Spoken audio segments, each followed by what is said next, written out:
A ver, hay objetos que usamos todos los días y que esconden unas historias alucinantes. Hoy vamos a desvelar los secretos de uno que seguramente muchos tengan ahora mismo en un bolsillo o en un cajón, el pasaporte. Y es que, ¿qué secretos puede tener un pasaporte? Bueno, pues este librito, que damos tan por sentado, es muchísimo más que un simple papel para viajar.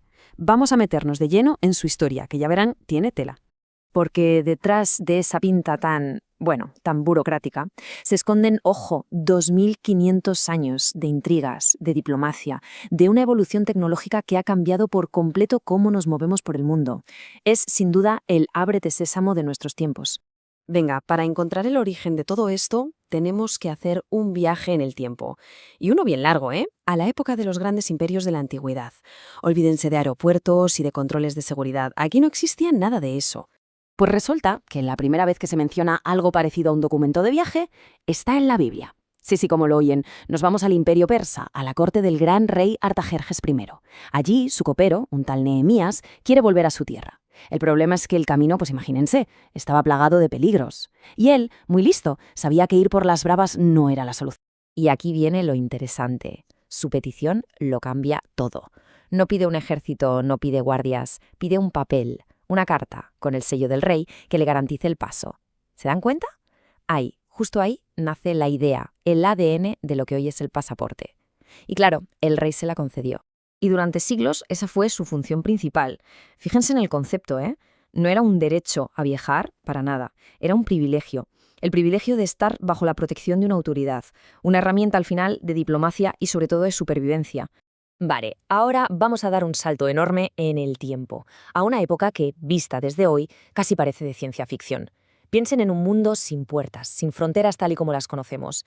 Y de repente, ¡zas!, se levantaron todas a la vez. Estamos a finales del siglo XIX, la famosa Belle Époque. En esa época se podía viajar de Londres a San Petersburgo, por ejemplo, con una simple tarjeta de visita. Una tarjeta de visita. Los pasaportes se veían como algo arcaico, una antigualla. Pero claro, llegó 1914, estalla la Primera Guerra Mundial y todo, absolutamente todo, cambia. La confianza entre países desaparece y de la noche a la mañana las naciones echan el cerrojo. Y aquí viene la clave de todo. Este sistema de control, que se vendió como una medida temporal por la guerra, pues ya saben cómo va esto de las medidas temporales, ¿no? Llegó para quedarse. La guerra acabó, pero los controles en las fronteras se convirtieron en algo permanente. Claro, ¿qué pasó después de la guerra? Pues un caos monumental. Cada país emitía sus propios documentos de formas, tamaños y colores distintos. Aquello era un lío. Hacía falta poner orden. Y esa solución, como tantas otras cosas, se diseñó en París. En esa conferencia, en 1920, se sentaron las bases del pasaporte que llevamos hoy en el bolsillo. El formato del librito, las 32 páginas, las dimensiones para que quepa bien en una chaqueta, casi todo se decidió allí. Fue básicamente el primer intento de poner orden en esta nueva burocracia fronteriza que había nacido de la guerra. Ah, y el tema de la foto. La foto es un capítulo aparte. Al principio, la norma era, no había norma. La instrucción era, pega una foto aquí. Y claro, la gente pegaba lo que le parecía. El caso más famoso es el del creador de Sherlock Holmes, Sir Arthur Conan Doyle. Usó una foto de toda su familia montados en un carro tirado por perros. Y lo mejor de todo es que se la aceptaron. Imagínense eso. Pero ojo, que la historia del pasaporte no es solo control, burocracia y anécdotas curiosas. También tiene un capítulo increíblemente humano. Un momento en el que este trozo de papel se convirtió, y digo esto literalmente, en la diferencia entre la vida y la muerte para muchísima gente. Vamos a ponernos en situación. Piensen en esto. Cientos de miles de refugiados después de la Primera Guerra Mundial y la Revolución Rusa. Sus países o ya no existían o directamente les habían quitado la nacionalidad. No podían volver a casa, pero es que tampoco podían ir a ningún otro sitio. Eran, en la práctica, fantasmas legales, invisibles en un mundo que de repente estaba obsesionado con los papeles. Y fue entonces cuando apareció un personaje increíble, Fridtjof Nansen, un explorador polar noruego que se metió a diplomático y tuvo una idea que era sencillamente revolucionaria. ¿Y si creamos un pasaporte que no lo emita un país, sino una organización internacional? Un documento para darle una identidad a los que no tenían ninguna. Y miren este número, porque lo dice todo. Ese salvavidas de papel, el pasaporte Nansen, salvó a 450.000 personas. 450.000. Entre ellas genios como el compositor Igor Stravinsky o el pintor Marc Chagall, que pudieron escapar y regalarnos su arte. Por esto, lógicamente, Nansen se llevó el Premio Nobel de la Paz.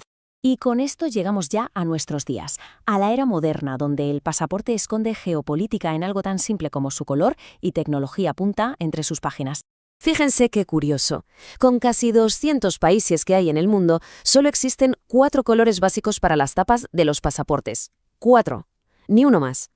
Y claro, la elección no es al azar, para nada.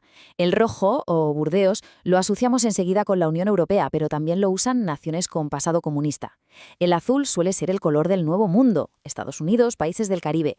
El verde tiene una fuerte conexión con la fe islámica y también con muchos países de África Occidental. Y el negro, que es el más raro, suele ser una declaración de identidad nacional. El caso más claro es Nueva Zelanda, por sus All Blacks. Esto nos lleva a otra cosa muy importante. No todos los pasaportes son iguales. Su poder, por así decirlo, se mide por el número de países a los que te permite entrar sin necesidad de visado. Hay un índice que mide precisamente esta fuerza. Y por cierto, en las últimas mediciones, el pasaporte español está en lo más alto del mundo, dando acceso a 194 destinos. Es literalmente una llave maestra global. Pero la evolución no para, claro. Hemos pasado del pergamino al papel, del papel al pasaporte electrónico con su chip biométrico, y el futuro ya está aquí. Se llama credencial de viaje digital. Y la idea es que muy pronto nuestro propio rostro, escaneado por una cámara, sea el único pasaporte que necesitemos para cruzar una frontera. Y esto, claro, nos lleva a una última reflexión. Con el pasaporte digital ganaremos en eficiencia, en seguridad, eso es indudable, pero cuando este librito físico desaparezca para siempre, con sus sellos de tinta medio borrados y sus páginas gastadas por los viajes, ¿no perderemos también ese pequeño diario personal que, sin necesidad de palabras, nos contaba la historia de todos los sitios donde hemos estado?